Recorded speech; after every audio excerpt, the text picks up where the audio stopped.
প্রিয় স্নেহের 2024 সালের নতুন বছরের অষ্টম শ্রেণীর ছাত্রছাত্রী বন্ধুরা, আশা করি তোমরা সবাই ভালো আছো।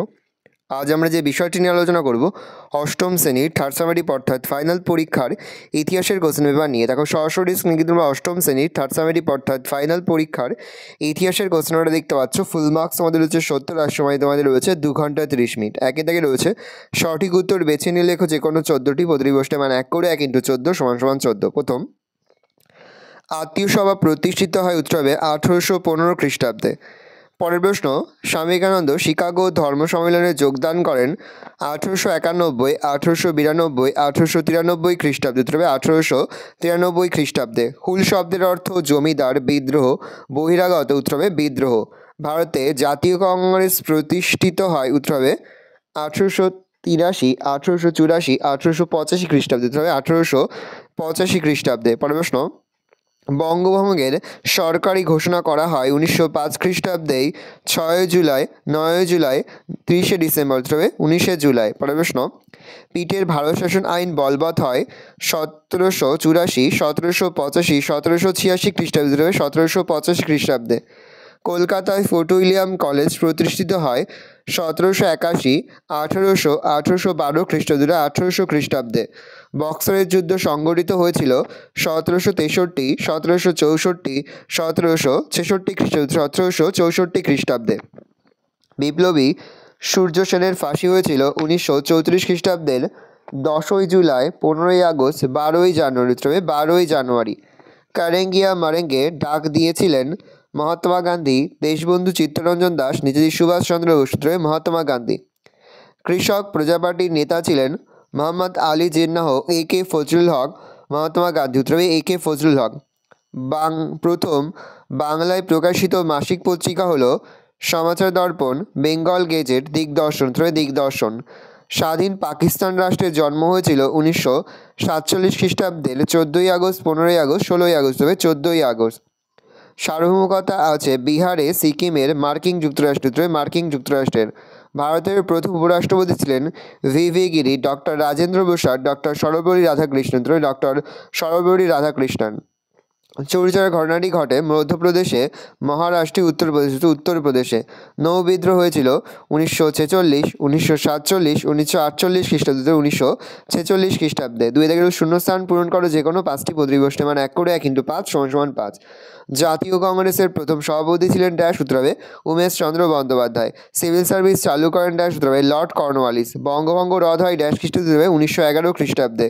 1940 খ্রিস্টাব্দে মুসলিম লীগের লাহোর অধিবেশনে ড্যাশ সভাপতিত্ব করেন উত্তরে মোহাম্মদ আলী জিন্নাহ। প্রশ্ন, সারে জাহাঁ সে আচ্ছা হিন্দুস্তান আমারা, এই দেশাত্মবোধক কবিতাটি ড্যাশ রচনা করেন মোহাম্মদ ইকবাল। সুরাট অধিবেশন হয় ড্যাশ কিন্তু 1907। সাম্প্রতিক বাটোয়ারা নীতি ঘোষণা করে র্যামসে ম্যাকডোনাল্ড। পরে তিনি থেকে কস্তামের সঙ্গে খসম হলো প্রশ্নের মান 1 করে 1 × 4 = 4। কলকাতা মাদ্রাস হবে ওয়ারেন হেস্টিং, বেথুন স্কুল হবে বেটন সাহেব, আর্য সমাজ হবে দয়ানন্দ সরস্বতী, আর বেঙ্গল গেজেট হবে জেমস অগাস্টাস হিকি। 4 হচ্ছে অতি সংক্ষেপে উত্তর দাও যে কোনো 5টি, প্রতিটি প্রশ্নের মান 1 করে 1 × 5 = 5। বাংলা প্রেসিডেন্সির পূর্বের নাম কী ছিল? Fort William Presidency. নীলবিদ্রোহের নেতা কে ছিল? দিগম্বর বিশ্বাস। এ নেশন ইজ মেকিং গ্রন্থটি কার লেখা? সুরেন্দ্রনাথ বন্দ্যোপাধ্যায়। কবে স্বাধীন ভারতের সংবিধান কার্যকর হতে হবে? 1950 খ্রিস্টাব্দের 26 জানুয়ারি। মুসলিম লীগ কবে গড়ে উঠতে হবে? 1906 খ্রিস্টাব্দে। কে কত খ্রিস্টাব্দে ব্রাহ্ম সমাজ প্রতিষ্ঠা করতে হবে? 1828 খ্রিস্টাব্দে রাজা রামমোহন রায়। ভারতীয় সংবিধানের রূপকারকে ডক্টর B.R. আম্বেদকর। কে আলিগড় অ্যাংলো ওরিয়েন্টাল কলেজ স্থাপন করে দেবে? Sir Syed Ahmed Khan.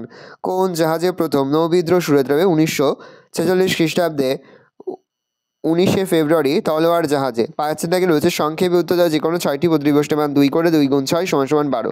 Fort William college কে কী উদ্দেশ্যে প্রতিষ্ঠা করেন? 1800 খ্রিস্টাব্দে লর্ড ওয়েলেসলি কলকাতায় ফোর্ট উইলিয়াম কলেজ প্রতিষ্ঠা করেন।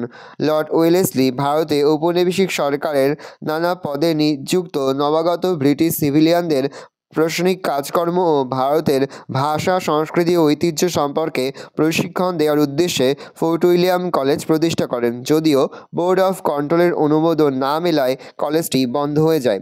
সূর্যাস্ত আইন কী? লর্ড কর্নওয়ালিস দ্বারা বাংলায় প্রবর্তিত চিরাচরিত বন্দোবস্ত সূর্যাস্তে জমিদারদের নির্দিষ্ট দিনে সূর্যাস্তের পূর্বে নির্ধারিত রাজস্ব কোম্পানিকে জমা দিতে হতো। এটিকেই সূর্যাস্ত আইন বলা হতো। অবশিল্পায়ন বলতে কী বোঝো? ইংরেজ ইস্ট ইন্ডিয়া কোম্পানির আমলে তাদের বাণিজ্য নীতির ফলে ভারতের চিরাচরিত হস্তশিল্প দেশীয় বাণিজ্যের অবক্ষয়ের ঘটনাকে অবশিল্পায়ন বলা হয়। দাদন কি? ব্রিটিশ কোম্পানি নিজ এজেন্টদের সাহায্যে কৃষকদের নীল চাষে রাজি করাতো এবং কৃষকরা রাজি না হলে জোর করে তাদের অগ্রিম টাকা বা দাদন দিয়ে চাষিদের বলপূর্বক নীল চাষ করাতো।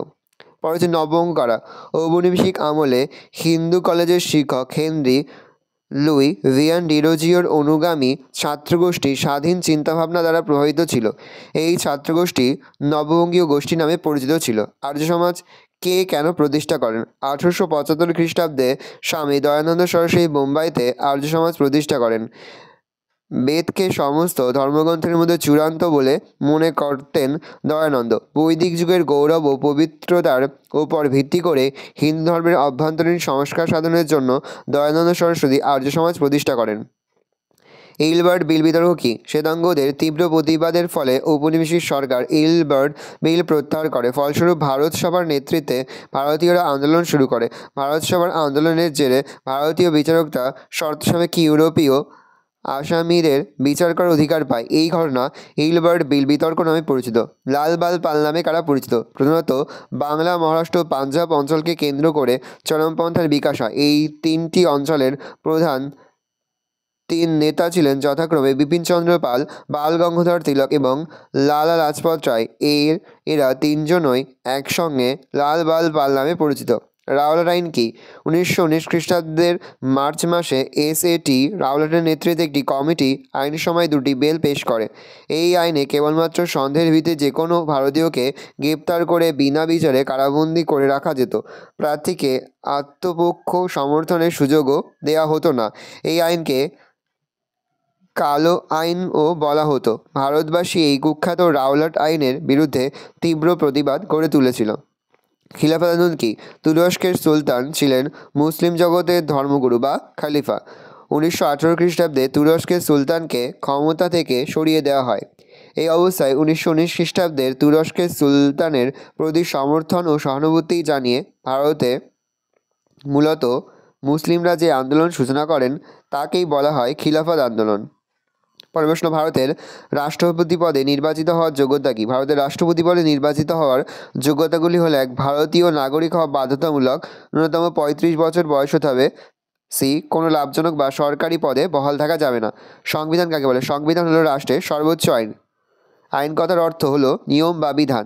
দেশ বা রাষ্ট্র শাসনের জন্য যে নিয়মাবলী বা আইনাবলী থাকে তার সংকলনকে বলা হয় সংবিধান।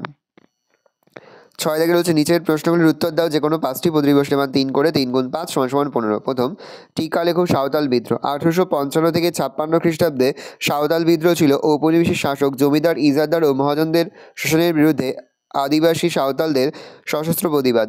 জমিদার মহাজনদের অত্যাচার, রেলপথ তৈরির কাজে সাঁওতালদের জোর করে কাজে লাগানোর চেষ্টা এবং সাঁওতালদের নিজস্ব সংস্কৃতির বিপন্ন হওয়ার প্রতিক্রিয়া এই বিদ্রোহের পটভূমি তৈরি করেছিল। এই বিদ্রোহের প্রধান নেতাদের মধ্যে উল্লেখযোগ্য ছিলেন সিধু কানু চাঁদ ও ভৈরব। সূচনার পর ভাগলপুর থেকে রাজমহল এলাকায় বিদ্রোহ দ্রুত ছড়িয়ে পড়েছিল। বিদ্রোহের নেতা সিধু কানু সহ হাজার হাজার সাঁওতালকে নির্মমভাবে হত্যা করে বিদ্রোহ দমন করে ব্রিটিশ প্রশাসন।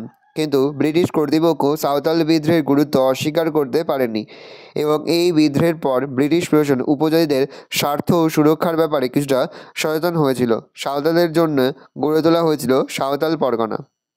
1857 খ্রিস্টাব্দের মহাবিদ্রোহ কেন ব্যর্থ হয়েছিল? মহাবিদ্রোহের প্রত্যক্ষ কারণ কী ছিল? 1857 খ্রিস্টাব্দের বিদ্রোহে ব্রিটিশ কোম্পানির বিরুদ্ধে বিদ্রোহীরা অসম যুদ্ধ চালিয়েছিল। বিদ্রোহীদের সম্পদ ও লোকবলের অভাব ছিল।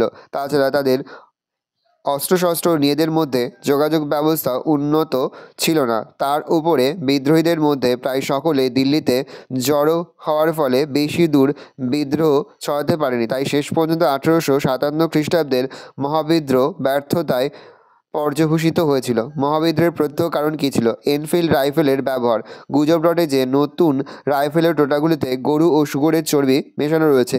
ওই রাইফেলের টোটাগুলি ভরার আগে দাঁত দিয়ে কেটে নিতে হতো। তাই সিপাহীরা মনে করেছিল ব্রিটিশ সরকার তাদের ধর্ম নষ্ট করার চেষ্টা করছে, তাই তারা বিদ্রোহী হয়েছিল।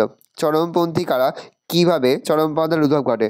1905 খ্রিস্টাব্দ থেকে ভারতীয় জাতীয় কংগ্রেসের রাজনৈতিক কর্মপদ্ধতিতে পরিবর্তন ঘটে। এই সময় আবির্ভাব ঘটে একদল নেতাদের যারা রাজনৈতিক সক্রিয়তা ও দৃঢ় পদক্ষেপ নেওয়ার পক্ষপাতী ছিলেন।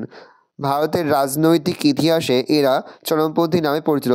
লালা লাজপত রায়, বাল গঙ্গাধর তিলক, অরবিন্দ ঘোষ প্রমুখ ছিলেন এই পর্যায়ের চরমপন্থী নেতা। 1850 খ্রিস্টাব্দ থেকে 1905 খ্রিস্টাব্দ পর্যন্ত কংগ্রেসের নরমপন্থী নেতৃত্বের রাজনৈতিক অসফলতা ও তাদের আবেদন নিবেদন নীতি চরমপন্থার উদ্ভব ঘটায়। পরের প্রশ্ন, হিউম ডারফিউন ষড়যন্ত্রতত্ত্ব কী? তার সঙ্গে জাতীয় কংগ্রেসের প্রতিষ্ঠাতা কে ছিলেন? হিউম ডারফিউন ষড়যন্ত্রতত্ত্বের প্রবক্তা ছিলেন হিউমের জীবিকার উইলিয়াম ওয়েডারবার্নের মতে হিউম ও বার্নার্ড লর্ড ডারফরিনের যৌথ উদ্যোগেই জাতীয় কংগ্রেসের প্রতিষ্ঠা হয়েছিল। এই তত্ত্বটি কংগ্রেস প্রতিষ্ঠার ক্ষেত্রে হিউম ডারফিউন ষড়যন্ত্র তত্ত্ব নামে পরিচিত। জাতীয় কংগ্রেসের প্রতিষ্ঠাতা ছিলেন অ্যালান অক্টেভিয়ান হিউম।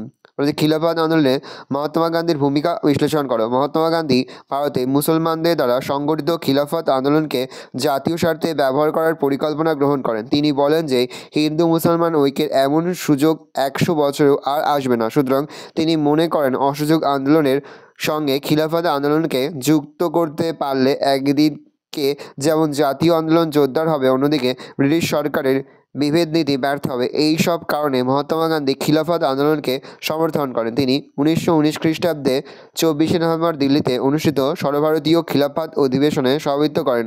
মুসলমানদের দাবি সমর্থন করে গান্ধীজি অসহযোগ আন্দোলনের পরিকল্পনা করেছিলেন। প্রকৃতপক্ষে খিলাফত আন্দোলনের মধ্যে দিয়ে মহাত্মা গান্ধী জাতীয় সংহতি প্রদর্শন এবং হিন্দু মুসলমান ঐক্যবদ্ধ আন্দোলনের লক্ষ্য পূরণে অনেকটাই সফল হয়েছিলেন। অলিন্দ যুদ্ধ কি? 1930 খ্রিস্টাব্দে 8ই ডিসেম্বর বেঙ্গল ভলেন্টিয়ার্সের 3 বিপ্লবী বিনয় বসু, বাদল গুপ্ত, দীনেশ গুপ্ত রাইটার্স বিল্ডিং আক্রমণ করেন। এই আক্রমণে তাদের হাতে কারা বিভাগের ইন্সপেক্টর জেনারেল সিপসন সহ আরও 2 জন নিহত হন। এরপর পুলিশ বাহিনীর সাথে তাদের যে সংঘাত বাধে তা অলিন্দ যুদ্ধ নামে পরিচিত। এটি রাইটার্স বিল্ডিং অভিযান নামেও খ্যাত। পরের প্রশ্ন, র্যাডক্লিফ লাইন কি? 1946 খ্রিস্টাব্দে ভারত বিভাগের সিদ্ধান্ত কার্যকর হয়। এই পরিকল্পনা যে র্যাডক্লিফ আইন কি? 1946 খ্রিস্টাব্দে ভারত বিভাগের সিদ্ধান্ত কার্যকর হয়।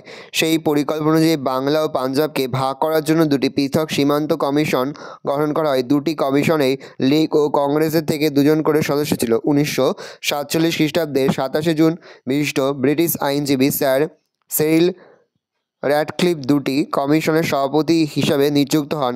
র্যাডক্লিফ অতিথিদের সাথে ভারতের যে বিভাজন মানচিত্র তৈরি করেন তা র্যাডক্লিফ লাইন নামে পরিচিত।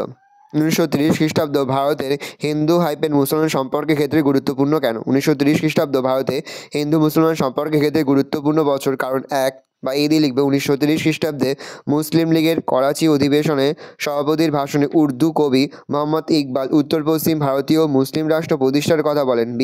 এই সময়ে কেমব্রিজ বিশ্ববিদ্যালয়ে পাঞ্জাবের ছাত্র চৌধুরী রহমত আলী তৎকালীন ভারতের মুসলিম অধ্যুষিত 5টি প্রদেশ নিয়ে পাকিস্তান রাষ্ট্র গঠনের কথা বলেন।